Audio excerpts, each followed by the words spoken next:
Rajasthan nursing officer union पाली के जिलाध्यक्ष केशव सिंह चौहान हातलाई और प्रदेश सचिव विनोद कुमार प्रजापत के नेतृत्व में नवनिर्वाचित भाजपा प्रदेश अध्यक्ष मदन राठौर का माला साफा द्वारा बहुमान किया गया। राज्यसभा सांसद और भाजपा प्रदेश अध्यक्ष मदन राठौर का साफा और माल्यार्पण पहनाकर स्वागत किया गया। इसी दौरान उन्हें ज्ञापन सौंपकर अपनी मांगों के लिए अवगत कराया, जिसमें उन्हें बताया गया कि राजस्थान मेडिकल एजुकेशन सोसाइटी के अंतर्गत राजस्थान कर्मचारी चयन बोर्ड जयपुर के द्वारा संविदा नर्स ग्रेड सेकंड की कुल 4,466 पदों पर भर्ती की जा रही है, जिसमें यह भर्ती लिखित परीक्षा के माध्यम से की जा रही है। उक्त भर्ती को परीक्षा के माध्यम से नहीं करवाकर जो भी राजमेस के अंतर्गत कार्यरत प्लेसमेंट एजेंसी के द्वारा लगे नर्सिंग ऑफिसर को ही इस संविदा भर्ती में समायोजित किया जाए। ज्ञापन में बताया गया कि नर्सेस ने राजमेस के मेडिकल कॉलेज में प्लेसमेंट एजेंसी के माध्यम से 6,900 रुपए मात्र में 2 से 3 वर्ष तक कार्यरत हैं, इसलिए राजमेस की संविदा भर्ती में समायोजन किया जाए। वर्तमान में प्लेसमेंट एजेंसी के माध्यम से कार्यरत सभी नर्सिंग ऑफिसर राजमेस के मेडिकल कॉलेज में अपनी निष्ठापूर्वक सेवाएं दे रहे हैं और प्लेसमेंट एजेंसी के माध्यम से कार्यरत सभी नर्सिंग ऑफिसर को समायोजित करने और संविदा भर्ती में प्रथम प्राथमिकता दी जाए और सभी नर्सिंग ऑफिसर को राजमेस के अंतर्गत समायोजित करने के लिए जल्द से जल्द दिशा निर्देश प्रदान किए जाए। इस मौके पर सभी नर्सिंग कर्मी मौजूद रहे। लोकल से लेकर ग्लोबल तक की खबरों के लिए देखते रहिए सच्ची रिपोर्ट। नशा छोड़ो जीवन जोड़ो यात्रा का रायपुर के बड़ग्राम में बड़ग्राम पूर्व सरपंच धर्मेश रेणवा के नेतृत्व में स्वागत किया गया। एनएसयूआई प्रदेश अध्यक्ष विनोद जाखड़ के नेतृत्व में आयोजित नशा छोड़ो जीवन जोड़ो यात्रा सांगड़ जैसलमेर से रवाना होकर रायपुर के बड़ग्राम पहुंची। इस दौरान बड़ग्राम पूर्व सरपंच धर्मेश रेणवा व एनएसयूआई जिलाध्यक्ष किशोर चौधरी और एडवोकेट अनुराग रेणवा के नेतृत्व में स्वागत कार्यक्रम आयोजित किया गया, जिसमें काफी संख्या में कार्यकर्ता और आमजन ने भाग लिया। यात्रा का स्वागत करते हुए उपस्थित जनसमूह ने नशे के खिलाफ इस महाअभियान को अपना समर्थन दिया। लोकल से लेकर ग्लोबल तक की खबरों के लिए देखते रहिए सच्ची रिपोर्ट। चिकित्सा एवं स्वास्थ्य विभाग राजस्थान द्वारा एएनएम प्रशिक्षण कार्यक्रम में प्रवेश हेतु जारी की गई प्रवेश विज्ञप्ति के अनुसार एएनएम प्रशिक्षण केंद्र काउंसिल आज शुरू हुई। इनमें से सीनियर सेकेंडरी परीक्षा के प्राप्त अंकों की मेरिट सूची के आधार पर कुल 45 सीटों पर प्रवेश दिया जाएगा। मुख्य चिकित्सा एवं स्वास्थ्य अधिकारी डॉक्टर विकास मारवाल ने बताया कि राजकीय बांगड़ चिकित्सालय परिसर में संचालित एएनएम प्रशिक्षण केंद्र पाली पर आयोजित होने वाले 2 वर्षीय प्रशिक्षण में 45 सीटों पर प्रवेश हेतु आज प्रातः 10 बजे से राजकीय बांगड़ चिकित्सालय परिसर में संचालित एएनएम प्रशिक्षण केंद्र पर काउंसलिंग आयोजित की जा रही है। मेडिकल कॉलेज प्रिंसिपल के सी सैनी ने बताया कि काउंसलिंग में उपस्थिति के समय सभी को अपने समस्त आवश्यक मूल दस्तावेज भाग ले रहे हैं। एएनएम प्रशिक्षण केंद्र के प्रधानाचार्य के सी सैनी ने बताया कि प्रशिक्षण में प्रवेश हेतु आयोजित होने वाली काउंसलिंग हेतु निर्धारित कमेटी के सदस्यों की अनुशंसा पर प्रवेश किया जा रहा है। प्रशिक्षण में प्रवेश हेतु राज्य सरकार द्वारा जारी रोस्टर का पूर्ण पालन कर रोस्टर के अनुसार ही आरक्षित संवर्गों को आरक्षण का लाभ दिया जाएगा। एएनएम प्रशिक्षण केंद्र पाली पर रोस्टर के अनुसार अनुसूचित जाति के अभ्यर्थियों के लिए 7 सीटें आरक्षित की गई हैं। नमस्कार, मेरा नाम केसी सैनी है। मैं principal ANM training centre Bangar hospital Pali हूँ और आज पूरे राजस्थान में एएनएम प्रशिक्षण में प्रवेश के लिए काउंसलिंग आयोजित की जा रही है। उसी संदर्भ में हमारे यहाँ भी पाली में भी 45 रिक्त सीटों के विरुद्ध हमने करीब 5 गुना अभ्यर्थियों को कॉल किया है। आज आप देख रहे हैं बाहर काफ़ी लोग आए हुए हैं। इनमें से 12वीं की जो अंक जो प्राप्त किए हैं बच्चों ने, उसकी मेरिट के आधार पर 45 योग्य लड़कियों का चयन होगा और जिनका चयन नहीं होगा वो सब प्रतीक्षा सूची में रहेंगे। इसमें आंगनबाड़ी कार्यकर्ता का भी रिजर्वेशन है, आशाओं का भी रिजर्वेशन है, एक पैर से जो दिव्यांग महिलाएं उनका भी रिजर्वेशन है और रोस्टर के अनुसार सारी कार्रवाई होगी। तो आप देखें कि यहाँ पाली में अधिक से अधिक लोग आए और इस प्रशिक्षण का फायदा उठाएं। कितना दिन चलेगा सर? ये आज का पूरे राजस्थान में एक साथ काउंसलिंग है। पाली में भी आज ही है और हर सेंटर पे आज ही काउंसिल है और कल से प्रशिक्षण शुरू हो जाएगा। लोकल से लेकर ग्लोबल तक की खबरों के लिए देखते रहिए सच्ची रिपोर्ट। जिला कलेक्टर एलएन मंत्री एवं जिला शिक्षा अधिकारी के निर्देश से कल से शुरू हो रहे माध्यमिक शिक्षा बोर्ड कक्षा 10वीं एवं 12वीं की बोर्ड परीक्षाओं को लेकर आवश्यक दिशा निर्देश जारी किए गए। इसी के तहत आज मारवाड़ जंक्शन राजकीय सीनियर उच्च माध्यमिक विद्यालय पर बोर्ड परीक्षाओं को लेकर केंद्र अधीक्षक का भगवत सिंह राजपुरोहित की अध्यक्षता में तैयारी बैठक आयोजित की गई। बैठक में पारदर्शिता के साथ परीक्षा आयोजित करवाने, सुरक्षा के व्यापक प्रबंध, पेपर की सुरक्षा, छात्र छात्राओं के बैठने की व्यवस्था को लेकर आवश्यक दिशा निर्देश जारी किए गए।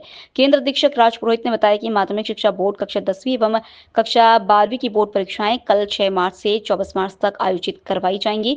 इसको लेकर आज सभी विद्यालयों की प्रधानाचार्य एवं केंद्र परीक्षा प्रभारी को आवश्यक दिशा निर्देश जारी किए गए।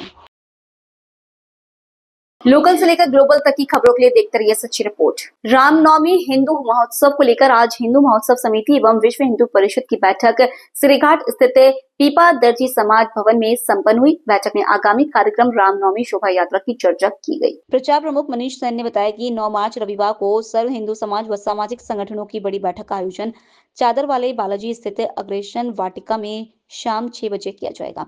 हिंदू महोत्सव समिति व विश्व हिंदू परिषद के द्वारा 85 कार्यकर्ताओं की टीम शोभा यात्रा की तैयारी में लगी हुई है। कार्यकर्ता के द्वारा बैठक के निमंत्रण कार्ड वितरण किए जा रहे हैं।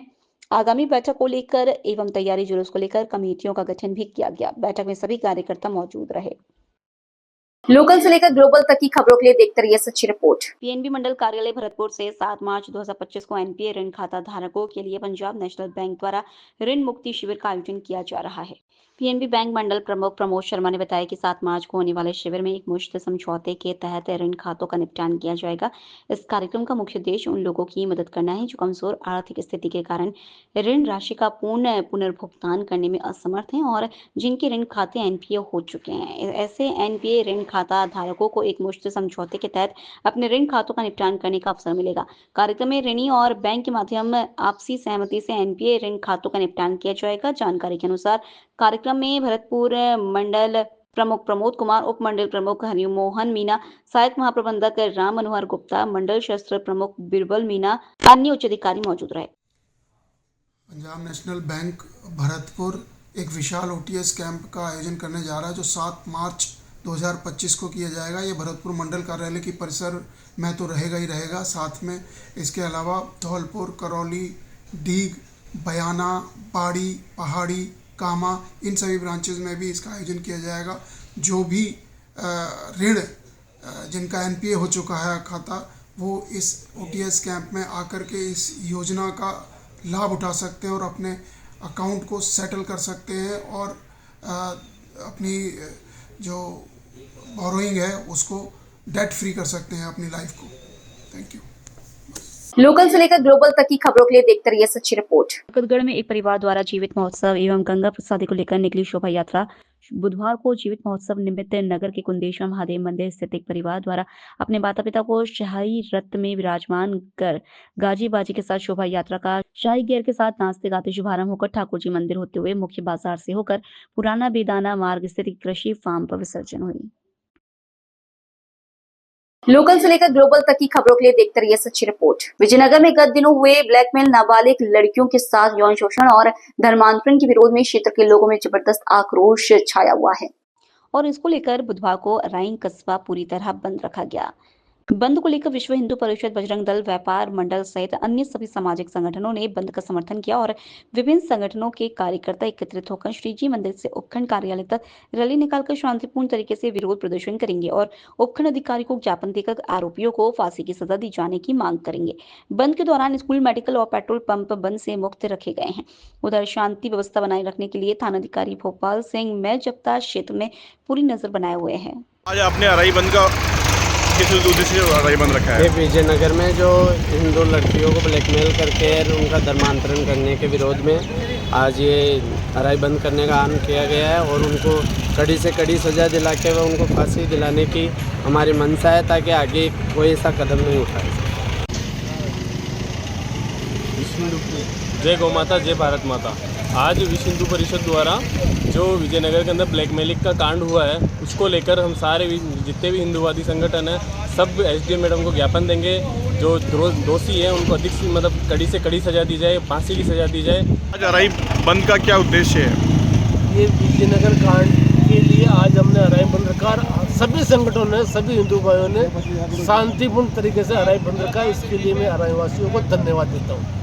लोकल से लेकर ग्लोबल तक की खबरों के लिए देखते रहिए सच्ची रिपोर्ट। राज्य सरकार एवं जिला कलेक्टर के निर्देश से मारवा जंक्शन राजकीय अस्पताल परिसर पर ब्लॉक चिकित्सा अधिकारी अरविंद कुमार की अध्यक्षता निर्देशन में चिकित्सा सहयोगी आशाओं का 1 दिवसीय एनीमिया मुक्त राजस्थान आमुखीकरण प्रशिक्षण शिविर का आयोजन हुआ। शिविर में इस अभियान के तहत आशाओं को एनीमिया मुक्त राजस्थान का गहन प्रशिक्षण दिया गया। साथ ही क्षेत्र में एनीमिया मरीज का सर्वे करने, उनके उपचार, ऑनलाइन डाटा के बारे में जानकारी की प्रगति रिपोर्ट की जानकारी ली गई। महत्वपूर्ण प्रशिक्षण शिविर में राज्य सरकार के चिकित्सा संबंधी आभा आईडी, मौसमी बीमारियों के सर्वे, स्वास्थ्य बीमा को लेकर आवश्यक दिशा निर्देश भी जारी किए गए। महत्वपूर्ण एनीमिया मुक्त राजस्थान आमुखीकरण प्रशिक्षण में उपखंड मारवा जंक्शन क्षेत्र के समस्त 48 ग्रामों के चिकित्सा सहयोगी आशाओं ने हिस्सा लिया। लोकल से लेकर ग्लोबल तक की खबरों के लिए देखते रहिए सच्ची रिपोर्ट। जयनारायण व्यास विश्वविद्यालय पेंशनर्स संघर्ष समिति के संयोजक अशोक व्यास के नेतृत्व में आज कुलपति कार्यालय के बाहर जबरदस्त प्रदर्शन किया गया, जिसमें समिति की लंबित विभिन्न मांगों के लिए वार्ता हुई। मांग पत्र की प्रमुख मांगों पर कुलपति द्वारा आश्वासन दिया गया कि अगले 5 दिवस के भीतर इन मांगों पर सकारात्मक निर्णय लिया जाएगा। एमबीएम इंजीनियरिंग के पेंशनर्स के मुद्दे को जल्द सिंडिकेट में निपटाकर पेंशन जारी की जाएगी। प्रदर्शन में ज्वलंत मुद्दा ये रहा कि सेवानिवृत्त होने वाले कर्मचारियों को सिंडिकेट के निर्णय अनुसार 500 रुपए के स्टैंप पर अंडरटेकिंग लेकर पिछले कुछ वर्षों से एलपीसी पर पेंशन जारी की जा रही थी, लेकिन यकायक स्थापना शाखा के अधिकारियों आर.के. मीना एवं श्री आर गांधी द्वारा बिना सक्षम निर्देशों के यह प्रथा रोककर पेंशन कम की जाने लगी थी। इस मुद्दे पर समिति ने उनको सिंडिकेट के निर्णय की अवहेलना करने का दोषी मानकर कुलपति से उनके खिलाफ आवश्यक कार्रवाई करने की मांग रखी, क्योंकि इस प्रथा को रोकने से विश्वविद्यालय एवं कर्मचारियों के बीच न्यायिक प्रकरण बढ़ते जाएंगे और इससे विश्वविद्यालय की छवि धूमिल होगी। जबकि समय समय पर राज्यपाल महोदय, राजस्थान सरकार और विश्वविद्यालय के प्रयास रहे हैं कि संस्थाओं के खिलाफ न्यायिक मुकदमे कम से कम हो, ऐसी व्यवस्था होनी चाहिए, लेकिन यहाँ तो न्यायालय में जाने को मजबूर किया जा रहा है। कुलपति के आदेशों के बावजूद संघर्ष समिति के संयोजक को कार्यालय आवंटन के मुद्दे पर लंबे समय से प्रशासन की उदासीनता के चलते कुलपति ने हाथों हाथ तुरंत फैसला लेते हुए कार्यालय का सजेशन करवाया। वार्ता में महासंघ अध्यक्ष किशन सिंह गुर्जर, रामदत्त, हर्ष आदि कर्मचारी मौजूद रहे। जो ज्ञापन दिया गया उसमें 8 महीने से कर्मचारी जो रिटायर्ड हुए हैं, करीब 18 की तादाद है, उनको पीपीओ जारी नहीं किए, जबकि सिंडिकेट का आदेश है कि 500 रुपए का एफिडेविट लेकर के जिन पर ऑडिट के पैरा थे और ऑडिट के पैरा के संबंध में हम लोग सिंडिकेट में गए। सिंडिकेट ने निर्णय लिया कि इनको 500 रुपए का एफिडेविट देकर के इनके पीपीओ जारी किए जाए। इसके पहले कुलपति महोदय, हमने उनसे फिर निवेदन किया कि पीपीओ जारी नहीं हो रहा है। आज हमने थोड़ी तादाद दिखाकर बताया कि 18 हर महाकर्मचारी रिटायर्ड 18 कर्मचारी हैं जिनको आज की तारीख में पीपीओ नहीं जारी किए गए और आदेश की अवहेलना, हमारे कर्मचारी यहाँ बैठकर आदेश की अवहेलना कर रहा है, उसको सस्पेंड किया जाए, ये हमारा विषय से निवेदन था। दूसरा, 2 महीने से विश्वविद्यालय एमबीएम विश्वविद्यालय कर्मचारियों के जो पेंशन बाकी है उनका पेंशन का निस्तारण किया जाए और 1 तारीख को पेंशन सारे विश्वविद्यालय कर्मचारियों को मिले। टीचिंग, नॉन टीचिंग, ये इसमें टीचिंग नॉन टीचिंग नहीं है, उनको 1 तारीख को पेंशन दी जाए। और संघर्ष समिति को जो एक आवास यहाँ पर कार्यालय के लिए कमरा अलॉट किया है, उस अलॉटमेंट कमरे को किए हुए भी 3 महीने से ज्यादा हो गए, मुझे चाबी नहीं दी गई है। उसके लिए मैंने उनको कह दिया, मुझको अगर आज चाबी नहीं दी जाती है तो कल मैं तला तोड़ के अंदर घुसूंगा। मुझको कुलपति ने ये आदेश दिया कि इनको ये कार्यालय दे दिया जाए। इस मांगों को लेकर हमने कुलपति महोदय का घेराव किया। कुलपति महोदय ने सितंबर का समय दिया कि सितंबर में मैं सारी व्यवस्था आपकी सही कर देता हूं। अगर माना समय रहते उन्होंने व्यवस्था को सही नहीं किया तो आगामी सितंबर बाद में किसी भी दिन विश्वविद्यालय प्रशासन के समक्ष हम लोग इकट्ठा होकर के हमारा ये रोष प्रकट करेंगे और विश्वविद्यालय की तालेबंदी की जाएगी। साथियों, संयोजक संघर्ष समिति जयनारायण व्यास सेवानिवृत्त कर्मचारी संघ, जय संगठन, जय भारत। लोकल से लेकर ग्लोबल तक की खबरों के लिए देखते रहिए सच्ची रिपोर्ट। मेवाड़ा गोड़वाड़ क्षेत्र के सांडेराव ठिकाने के नए गादीपति ठाकुर नरेंद्र सिंह रणावत की ओर से बुधवार को एक खास समारोह का आयोजन किया गया। गांव के 36 कौम के लोगों ने बड़े ही उत्साह के साथ भाग लिया। सांडेराव ठिकाने के ठाकुर शक्ति सिंह रणावत के निधन हो जाने के बाद अब यहां पर नए ठाकुर के रूप में नरेंद्र सिंह रणावत का पाक दस्तूर समारोह बुधवार को पौराणिक रीति रिवाज के साथ संपन्न हुआ। इस दौरान ठाकुर नरेंद्र सिंह रणावत की ओर से गाँव के 36 कौम के नागरिकों को आमंत्रित किया गया था, जिस पर बड़ी संख्या में लोगों ने बड़े ही उत्साह के साथ भाग लेकर राजस्थानियों की परंपरा अनुसार कुमकुम का तिलक लगाकर, चुनरी साफा पहनाकर, फूल मालाओं से जोरदार स्वागत किया। इस दौरान सांडेराव ठिकाने के 12 गांवों के ठाकुर, सिरदारों, संत महात्माओं एवं राजपुरोहितों जी के सानिध्य में वैदिक मंत्रोच्चारण के साथ समस्त 36 कौम के ग्रामीणों ने अपने नए ठाकुर नरेंद्र सिंह रणावत का पौराणिक रीति रिवाज के अनुसार गाजो बाजो व ढोल नगाड़ों के साथ पाक दस्तूर कार्यक्रम संपन्न करवाए। इस दौरान ग्रामीणों ने ठाकुर की ओर से आयोजित स्नेह भोज का लुत्फ उठाया।